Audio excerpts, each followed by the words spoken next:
Welcome. We're in the Hmm. third episode of a relaunch of Steve and Friends, and we've got in studio here today, obviously Steve Keen and Tyrone Keynes.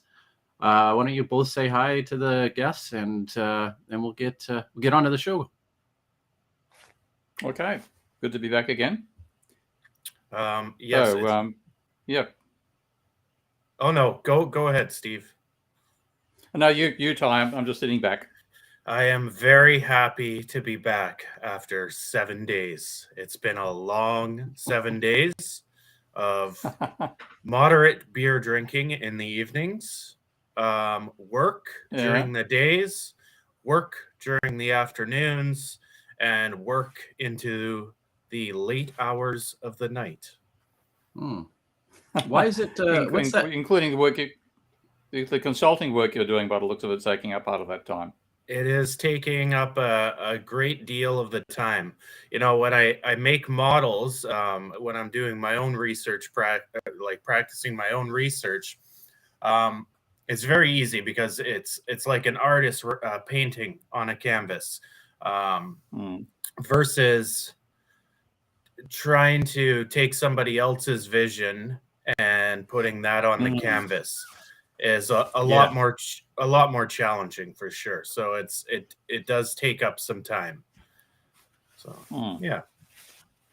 Well, I have a question. I mean, I was talking with Ty here a couple days ago, and to punctuate that point, Ty, you'd mentioned something about picking your clients, and uh, the job is a little bit like a marathon, right? So if you had to build models with something you didn't believe in, Hmm.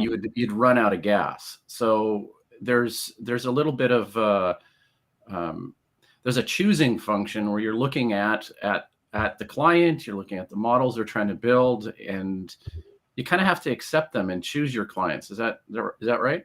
Yeah, I'd say yeah. If in order to, like, in any project, you have to be passionate about it if you're going to contribute in a meaningful manner versus taking something on and generically applying your skill set. I think the results are completely different. One being passionate about what they're doing, and one just applying what they know to what they're doing. I think the end result, you're going to get a better product out of what you're passionate about. And I say this to anybody. I think a passionate person can accomplish far more than a person that has all these skill sets but is not actually passionate about what they're doing.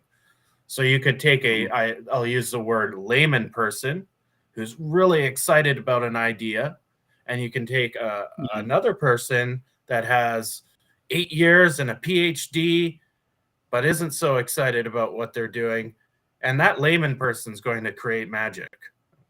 That's Hmm. that's what I believe, and that's been my personal experience with anything I do. I do happen to know some things, not a lot, but some. Um, but when it's something I really enjoy, and often those things that I really enjoy, I don't really know a lot about the issues. So that it's the learning process. Hmm. When I get passionate about something, that's where I achieve things versus trying to take past knowledge and applying it to maybe a recycled idea or something that I'm just not that interested in. Hmm. Hmm. Interesting.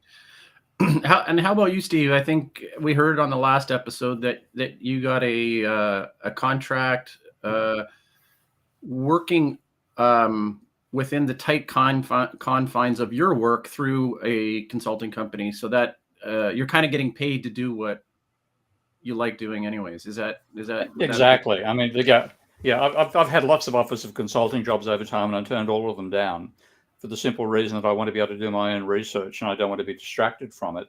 I know people that get involved in consulting, they spend all the time trying to raise money and bugger all actually working at what they want to get the money for, which is to fund their own research. So I've stayed away from it for that reason.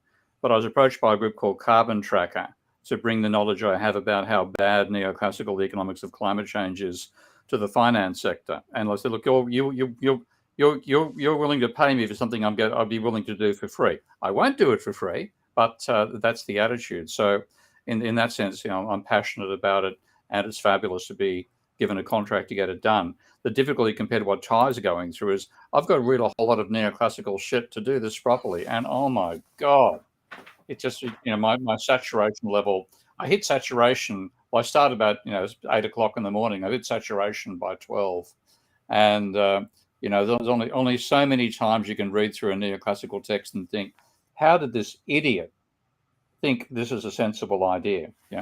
But yeah, so passion with there's a classic say the power and the passion. There's actually a great Australian rock song called The Power and the Passion. Well, I've got the passion without the power because I'm putting up with neoclassical garbage in putting this together. Ty's got the power and the passion. Right. Well, there was you were having to weed through a lot of that bullshit when you were doing the paper, that PNAS paper, and you actually had to prove something on something that was so fallacious in its foundation is like eyeball scratching, I guess. With that, and just that's a good way of expressing it. Yeah.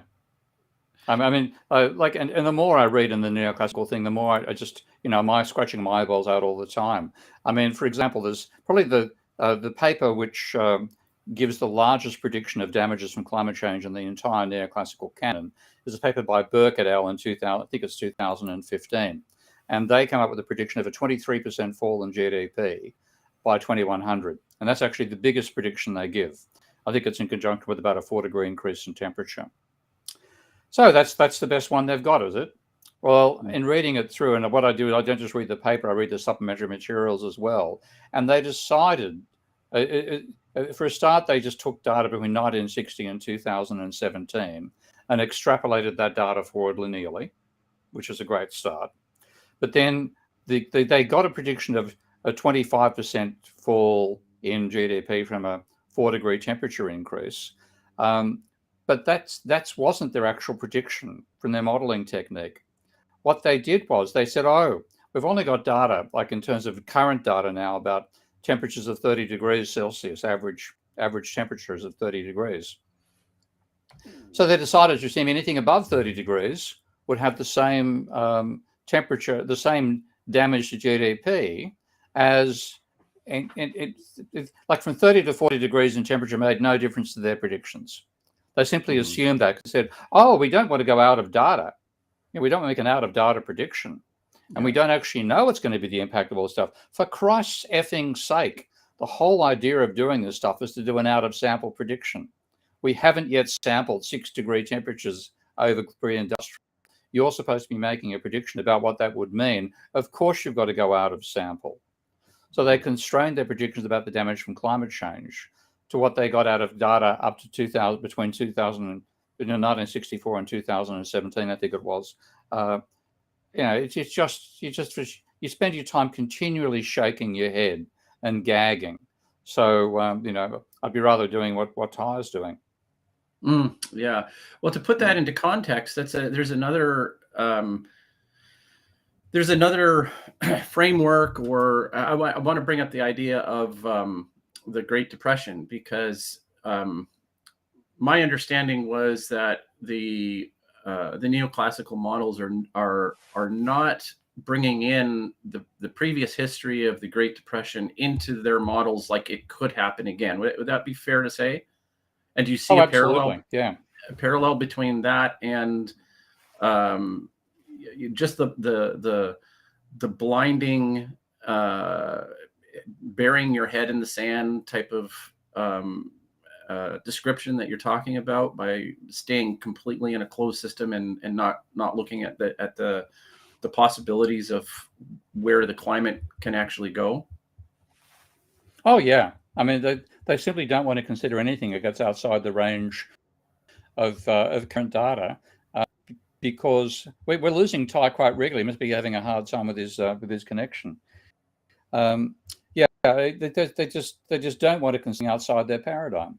And so when you look at climate change, that potentially implies the destruction of productive capability on the planet. Oh, I can't have that. So let's stick data that doesn't give that result. Well, you know what? I was hesitant to bring this up, but because I think I think we've kind of discounted this particular fellow on a couple of occasions. But there was a recent podcast from Lex Friedman where he brought up Bjorn Lomborg. And he framed it as he had Lomborg.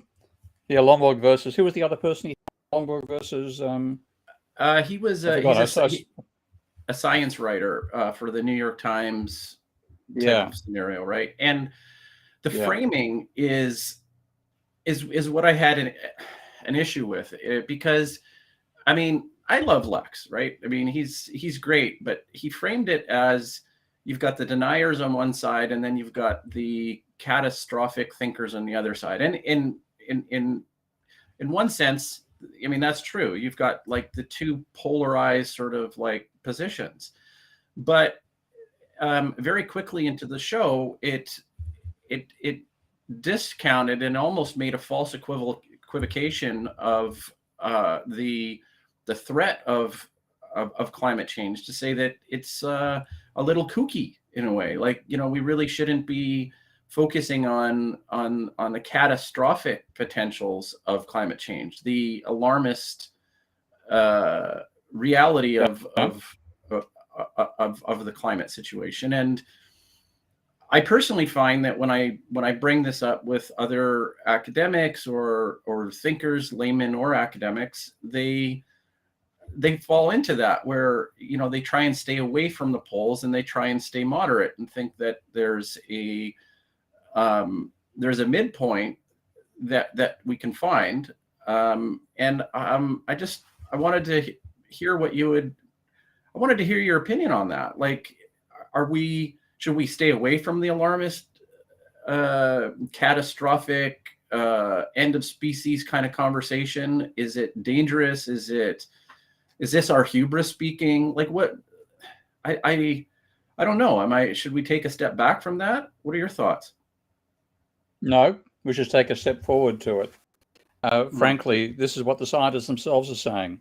If we get anywhere near the levels that economists think are going to cause minor damage to GDP, like, you know, 4-degree increase in temperature, that'll be the end. Western civilization would have ended before we reach that level. Wow.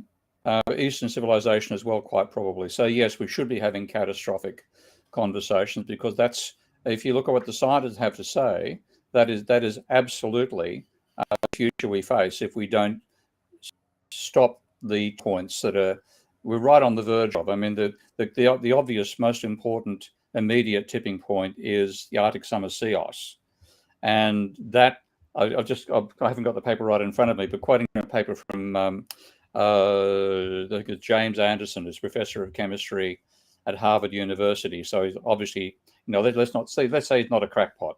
Okay? His paper from 2017 included data showing that the volume of ice in the Arctic Circle had fallen from, I think, 17. I'm not sure the actual unit. I think it's 17 billion tons or something of that nature. 74 over the last from 1960 to 2015. And if you extrapolate that for just this, it's very much a linear progression. You plot that forward, we hit zero sometime, certainly between 2025 and 2035. So that is already activated. I'll see if I can find it and share the screen to show it to you, that particular piece of data. So we're already in a realm where we're probably already tipped one of the most significant tipping points. And so yes, we should be talking about it. And the thing is, how do you talk about it in a way that doesn't turn, like, you want people to, when you talk, you want people to listen. Okay? Now, the trouble is, you talk too frankly, people just don't want to know, and you've got a chance they're going to walk away from you. So that's one of the dangers. But you need at the same time to say, if you don't do something, you won't be able to walk at some time in the near future. And so that's the situation I find myself in.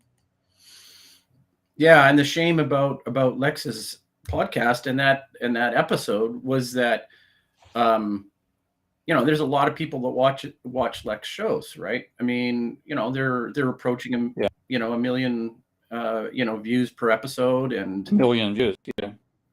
I mean, it's crazy, and you have even Lex, walks into that trap of saying, well, let's stay away from the two extremes, and is it really that bad? And you end up downplaying the intensity of and the seriousness of the conversation. So the Lomborg conversation should really have been like Stephen Lomborg, not the science writer, because they were all just friendly talking. You got to have a about scientist on the other side. Of, yeah.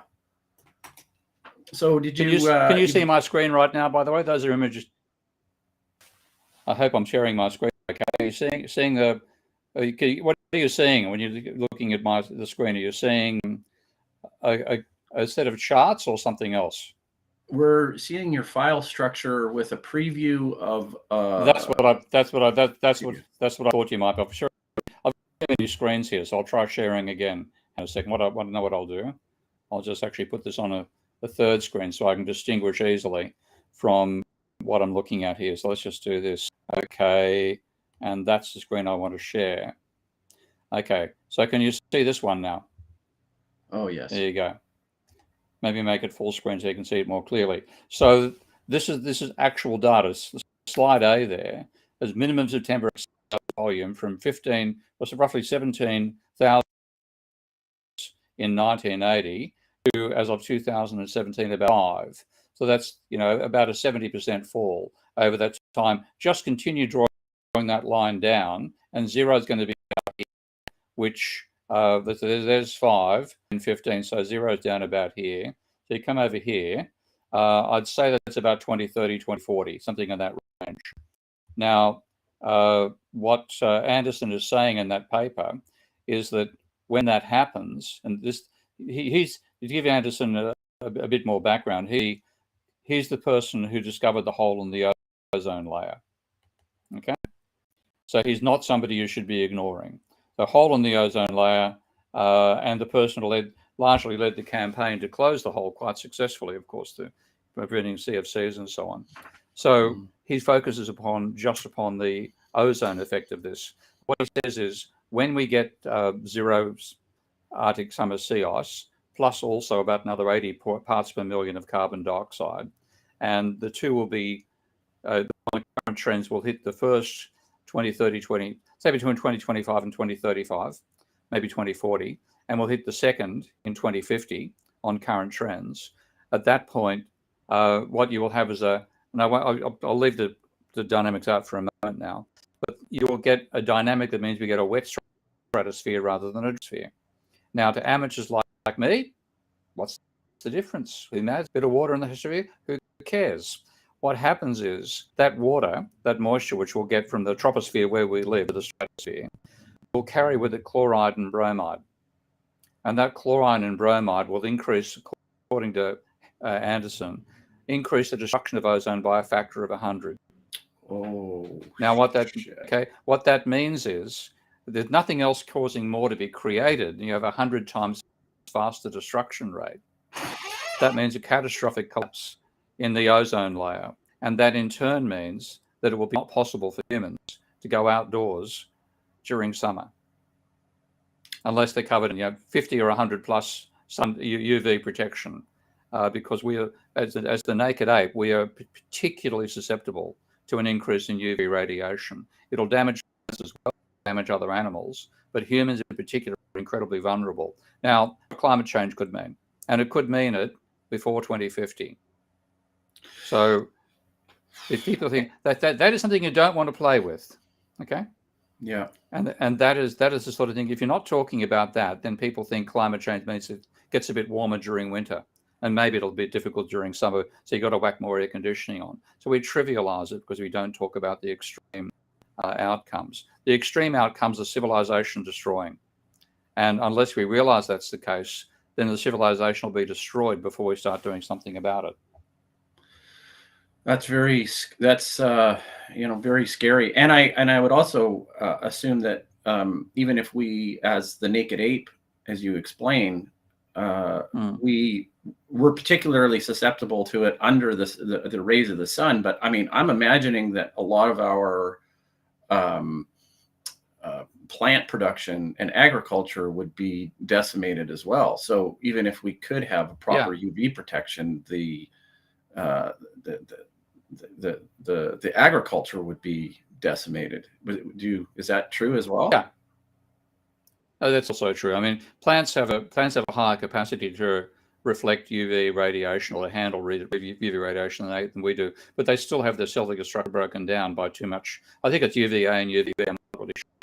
I'm not a scientist, and Anderson clearly is. He's the global expert on ozone and professor of chemistry, so he knows what he's talking about this area. I am quoting a scientist here rather than being one, but clearly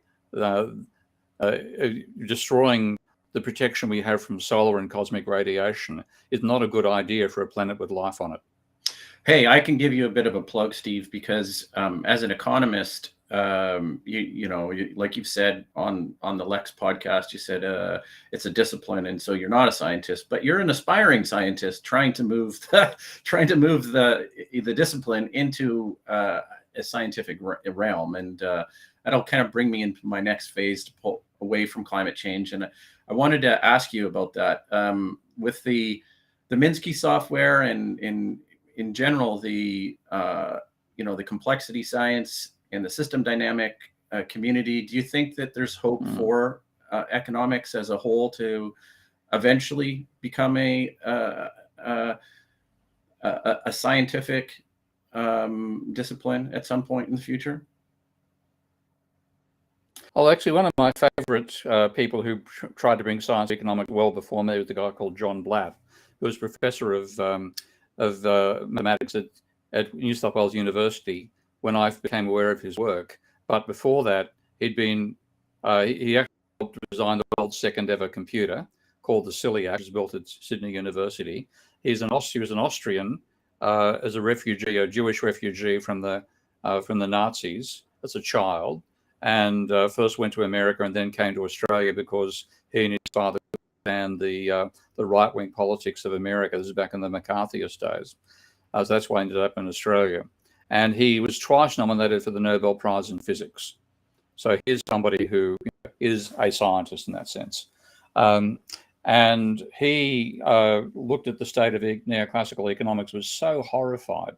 That I think I told the story. I think I may have mentioned it the last time. The reason he got involved in economics was because he was actually invited to a seminar done by a friend of mine at the time, a lovely person who happened to be a neoclassical economist as well. And John, after watching it, was so horrified by what this guy thought was advanced economics that he decided to look at it himself. And the book, which I highly recommend to anybody who wants to get a good handle of what economics would be and should be, is called Dynamic Economic Systems. And as part of that, he said, indeed, some may say that capitalism will cease to exist as a social system before economists properly understand its dynamics. I think he's going to be right. I think the economics will not change at the mass level. Though there's certainly contributions being made that enable it to become more like a science at the moment. The dynamic stuff that I'm working on, the knowledge about energy and so on. We won't get there in time. I really think that climate change will be an existential to capitalism, and only after it's effectively collapsed, because the only way we can maintain a human society through adjusting with climate change, I think, is going to be a war economy. So that's the best we can hope for is a 1939 to 45 style war economy with capitalist firms being told what to do by a government. That's likely where you get to, and then only in the middle of that are beginning to start developing a realistic economics. So I think in this case the neoclassicals have won. Right. So let's be clear. At their own expense, of course, but they've won. Yeah, let's be clear on what a war economy actually means. It doesn't mean that in this future reality, you're not saying that we are at war with each other in terms of nations. We're just at a last resort in terms of resource production and using the tradition of the military to produce and deploy logistics, and is that what you're thinking? I mean, I would assume there would be some increased tensions and possibly some more outbreaks and war, but you're saying that the two are not, it's not necessary. You're not guessing that we're going to be in a world state of nations warring in a, all at war. If we are, then if we are in those cases, we won't have any chance at all. So yes, I'm basically saying a war economy in the same sense that the war economy was a total, it was a capitalist economy where you used the existence of private firms and therefore by government money creation to devote as much of your resources as possible to fighting that particular foe, in the Second World War being the Germans and the Japanese, and minimize as much as possible the normal consumption. So you had rationing for the public, reduction of consumer demand, and as much of a demand of productive capacity as possible was put towards reducing armaments for the Second World War. We'll need to be in the same, over command, Thomas is saying in the discussion. We need a command economy. And you still have capitalist firms. You still have people making money out of making, rather than tanks, they may be making mirrors to reflect energy into our government command economy. Yeah, Thomas again. You need a command economy, everything possible being thrown at reducing the temperature of the planet before we fall apart. And then as little consumption as possible, and consumption controlled by rationing rather than by the price system. And that's why I say it's not a capitalist economy anymore. If your allocation of goods is by a rationing system, and the rationing system is giving you whatever, everybody gets the same minimum amount that's necessary to survive, and you don't get any more, then you are not in a capitalist economy. The neoclassical often regard the price allocation system as the essential defining element of capitalism. Well, that won't be there. So we'll have a post-capitalist society while we address climate change, if we're successful in holding societies together. That's a very good explanation. We were just talking about tipping points, but I'm curious about the tipping point when the conservative governments actually realize and react to this. What would you, because personally, and I think you feel similar, it feels like liberal sensibilities. Okay, and I'm not talking about irrational liberal politics. I'm saying liberal sensitivities and rationality seems to, for every step forward that you make, there's 3 steps moving back, because it's in such a gridlock, especially in the United States, between the red and the blue parties, the Republicans and the Democrats. But we see this all over the world. The conservatives coming back, trying to push back to business as usual, thinking that it's a global liberal conspiracy. I mean, we've laughed about this on this show and other shows that, the liberals couldn't plan their way out of a wet paper bag because, they can't. But for me, I feel like it's almost like, not giving up, but it's just like, I'm very tired. I'm very tired of trying to explain and move the needle when the needle just goes in the opposite direction. For every effort you make, it seems to be pushed back further. So my question is at what point do the conservative parties step in and say, oh yeah, this does make sense, and now we need to implement this this command economy? Like at what point does that what does the economic landscape look like? What does the climate reality look like when that conservative voice steps in and says, okay, now we're going to do something about this? I think if you remember the Second World War, the leaders, certainly the leader in England in the Second World War was an arch conservative, Winston Churchill. So it's when you realize there's an existential threat that you take on a radical position. And like Churchill was all for, he had rationing in the economy. You had everything the government funding paid for everything. Private corporation were building the either with the Spitfire, the planes they were making, the bombs, the weaponry, and so on and so forth. But it was all the command economy, and he had no problem with that because it was existential. And I think that's why I'm going to go back and share from my screen again. This is why we might find conservatives becoming the ones who actually do something radical about climate change. Of course, this again is from Anderson's paper that he said is going to cause the break ozone layer. Actually involves the storms over the middle of the United States. So where this is first going to manifest itself is right in Republican territory. Wow. So what actually happens at, yeah, I know, crazy, but it looks crazy, but it's true. And this is actually empirical. This is his explanation for data they've already found, because at the moment, like most storms, when the storms reach their peak, the storms peak out below the level of the troposphere, which is, I think it's about 20 kilometers. Okay, you imagine a storm which reaches 20 kilometers high. That means that if you're in a plane, you'd be flying through that storm. That doesn't happen often. Okay, but because of the extra energy that's supplied by global warming, the storms that build up over the western plains of America get so much additional energy that the tops of them burst through from the top of the stratosphere into the top of the troposphere into the stratosphere, and they carry the moisture up with them. Now, if that starts happening, the first part on the planet that's going to be uninhabitable because of climate change is the Republican heartland. So if that does happen, I've got a feeling Republicans will suddenly go for being fans of government control. A different form of government control, one where it's, where they're reallocating the military complex into something domestic, that's very interesting, Steve. And I think that's almost what has to happen in order for the world governments to coalesce. Yeah, that's my fear. I mean, people like Bjorn Lomborg and the people who supply ammunition to Bjorn Lomborg, people like William Nordhaus, Richard Toll, Mendelssohn, all the neoclassical economists, including Simon Dietz, Gono Wagner, and so on, who's using their material to deny the dangers of climate change.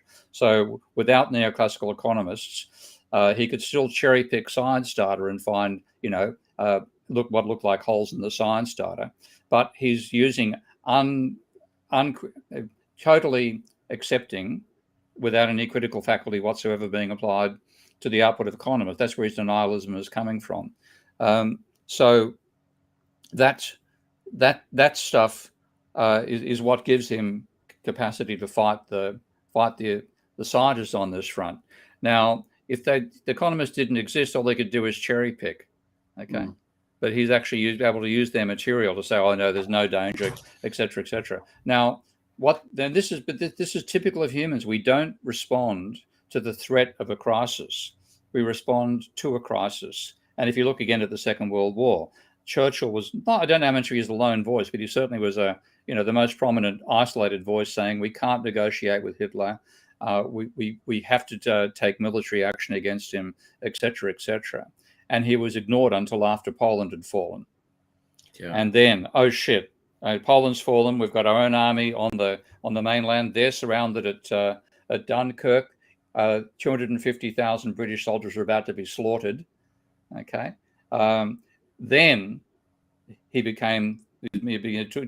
Chamberlain's place. So with the classic of Pisa. So I think the same thing applies this time around. Until we get a threat which nobody can deny, virtually nobody can deny, then we're going to continue on the same business as usual course, which means that we won't do anything about this until after the first major tipping points have triggered and they've started causing potentially catastrophic effects on our own culture and economy. And that's as scary as hell, because we know when the British realized that Hitler really was an existential threat to Britain, he hadn't landed on British soil. He wasn't marching up the Thames. This time round, we won't realize it's an existential threat at the collective level until such time as London, New York, Washington, and a few others are occupied by the impact of global warming. And then the question is, will we have the capacity to actually react at that point and make decisions that enable us to do something to reverse it? Yeah, yeah.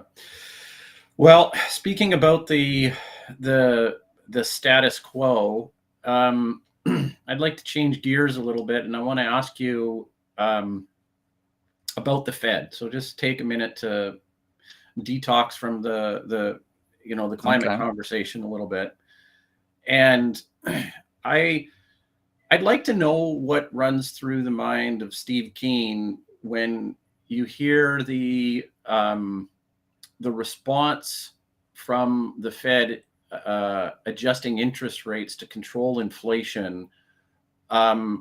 Is it all garbage? What is the role of the Fed? Is it completely misguided? Is it basically, if Steve Keen had keys to the car and was advising the policymakers in the Fed, what would you be advising them in terms of our current situation? Because the reason why I ask this is that the conversation around inflation is getting polarized between left and right, and you can probably see where this is going into fiscal responsibility and overspending and so on and so forth. But do you think that the Fed is as powerful? First question: do you think the Fed is as powerful and as necessary as we've been led to believe in the last 50 to 100 years? Well, the Fed is necessary as a clearinghouse for private banks. That's its fundamental. If you want to say what the function of the Federal Reserve is fundamentally, it's a clearinghouse for transfer between private banks. And that's a role which you have to have that role. I think Barings used to play that role. It may have been JP Morgan or Chase or whatever in America decades ago, a century or so ago. But you need a clearinghouse where they can meet and can cancel out. My father actually worked on the board that did that in Australia. And that was happening before the Australian Reserve Bank of Australia was created. And it was done by the Commonwealth Bank, which is a publicly owned bank. But it wasn't actually supposed to be a central bank. So the clearing function, so Westpac, or what's called the Bank of New South Wales, could clear its debts with the National Bank by meeting with the Commonwealth Bank, which my father was the Commonwealth Bank representative on a daily basis to net out transactions. So the Federal Reserve takes that role, and it's eminently sensible that you have a non-privately owned institution doing that. So that role's necessary. What's become fallacious about them is that, first of all, neoclassical economists have said that fiscal policy is impotent and monetary policy is the only powerful one, when the exact opposite applies. Okay, fiscal policy is powerful and monetary policy is relatively impotent. So they've tried to manage the economy just using changes in the rate of interest, in the belief that that will then determine the level of investment and that will control the economy. And that is completely ignoring what Keynes realized, that investment occurs under conditions of uncertainty, fundamental uncertainty. You can't predict the future. You therefore extrapolate forward what's happening right now. And if you have a change in what your expectations are based on current conditions, that will cause an investment boom or slump, independent of the rate of interest. And to try to restrain people's desire to invest during a bubble or to encourage them to invest during a slump, the interest rate is relatively trivial. Okay? So that's the perspective overall. So, but instead, neoclassical economists really coming out of there's a whole lot of people who are responsible: Wallace, Sargent, Lucas, Kidlin, Prescott, Muth, etc., etc. There's the neoclassical economists are by nature anti-fiscal policy. They would prefer to have a zero government deficit. That's their preferred level. Okay, and if not zero, then a surplus. So their whole idea is to attack the idea that you can modify the economy using fiscal policy. And if you read their papers, which unfortunately I have done, you will find that they say that we rationally anticipate the future. So you and I know that if the government runs a deficit today of 3% of GDP, that sometime in the future, maybe after we're dead, that will have to be paid back. And therefore, what you and I do is, when the interest rate goes up, we spend less, because we know we've got to save money for our great-great-grandchildren so that they can pay their future tax bill. They literally use altruism. Of all bloody people to use altruism as a mechanism. So that's part of the base of which they said fiscal policy doesn't work. And then they said, well, the one thing you can't control is the interest rate. And one self-serving reason why they'll push the interest rate as the control mechanism is that when you get to first of all, you got the independent monetary policy effect of central banks, which came about largely during the inflation period of the 70s. Because politicians did not want to be the ones putting up interest rates. They were happy to say, you economists take this job, You're happy with being unpopular, you put up the interest rate. So Volcker did that massively in the 80s. So that means politicians could wash their hands of something which could have a negative impact upon their re-election potential. But also for economists, it meant, guess who staffs the Federal Reserve? A whole tribe of neoclassical economists.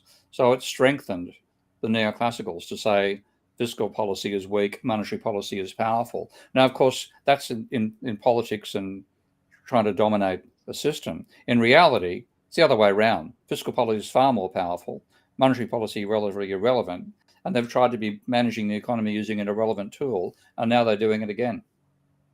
Interesting. Okay, well, we've got 5 more minutes before we jump into a few questions here from the audience. I want to ask you about your so take a minute to think about this a little bit, Steve, and I'm changing gears again, but your PhD thesis. I remember in one of your most recent lectures, you were talking about your PhD thesis, and I believe, if I'm paraphrasing it correctly, you were referring to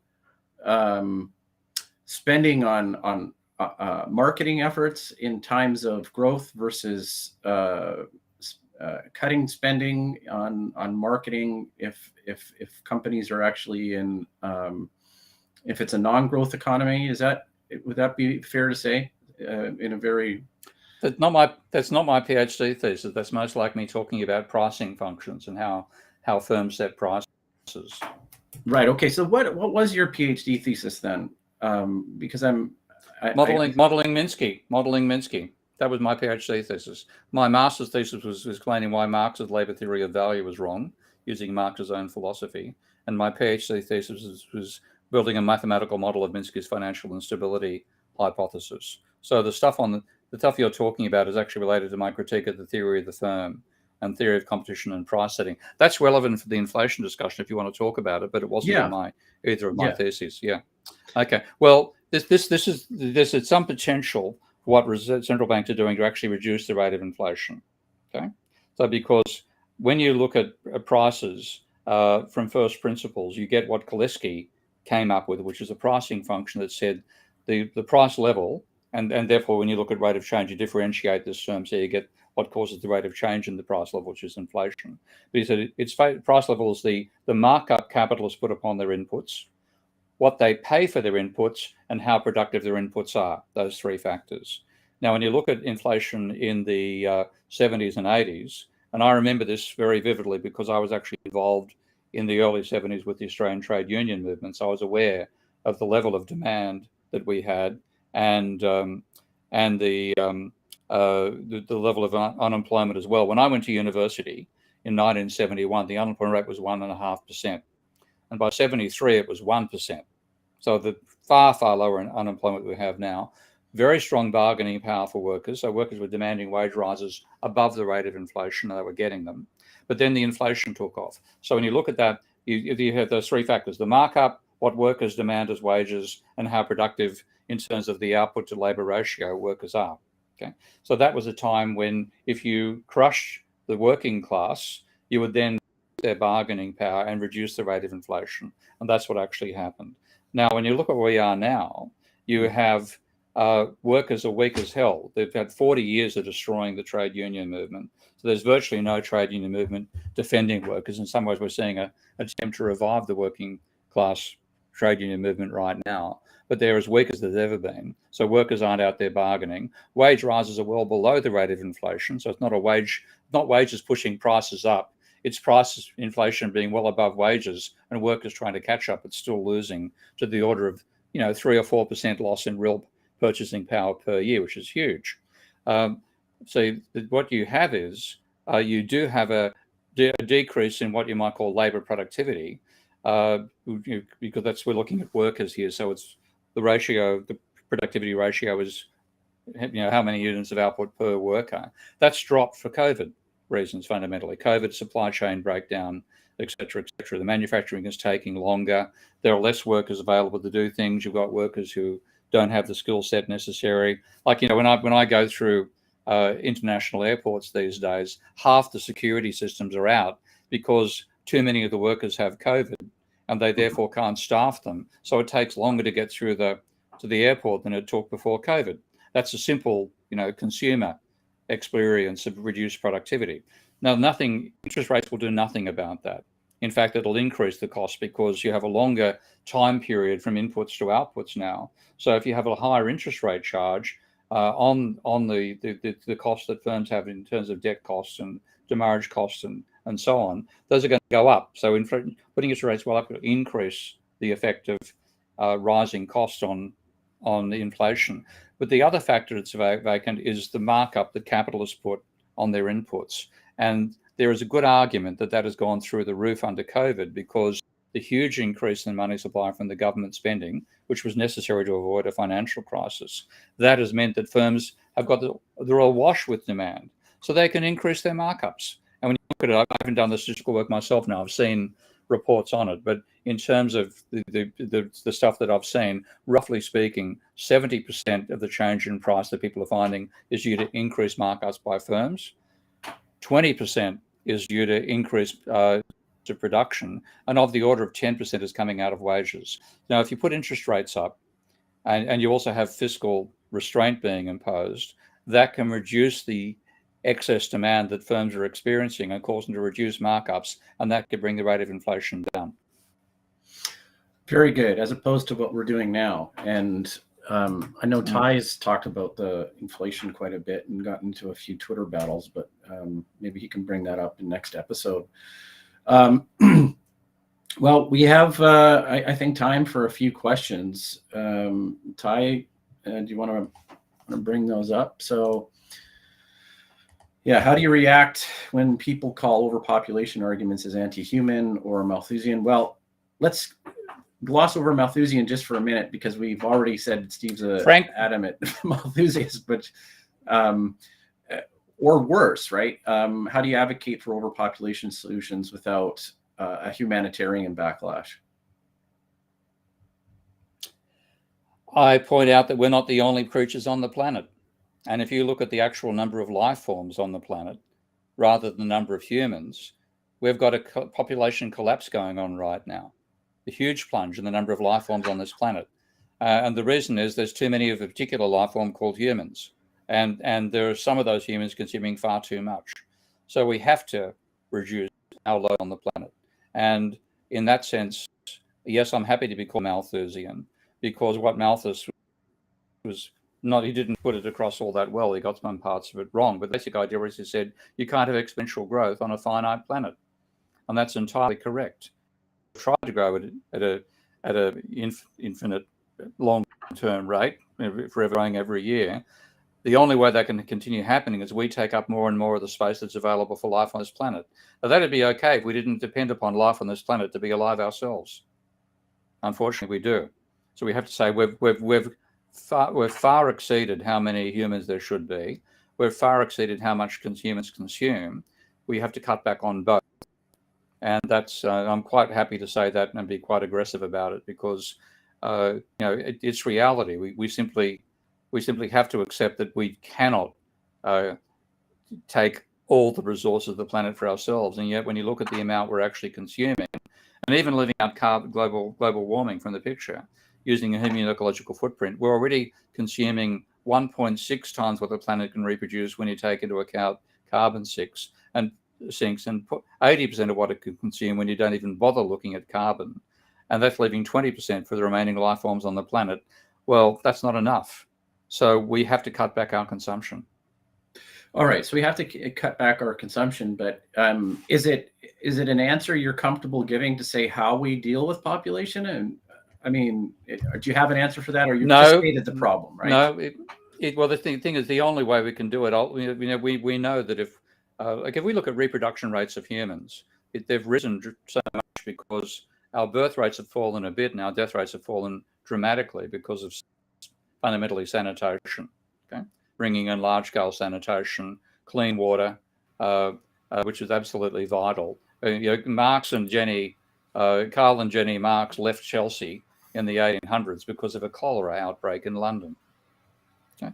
So we don't have cholera outbreaks in London anymore, and the reason is because of sanitation. So that's and then we have the food consumption. We've been consuming far more food than is actually reproducible on the planet on a sustainable basis because of superphosphate. So that's when you take those two into account, we've far exceeded what we should be. We have to get back to what we could without having to have brown food, superphosphate coming from fossil fuel. And that means of the order of 1 or 2 billion humans.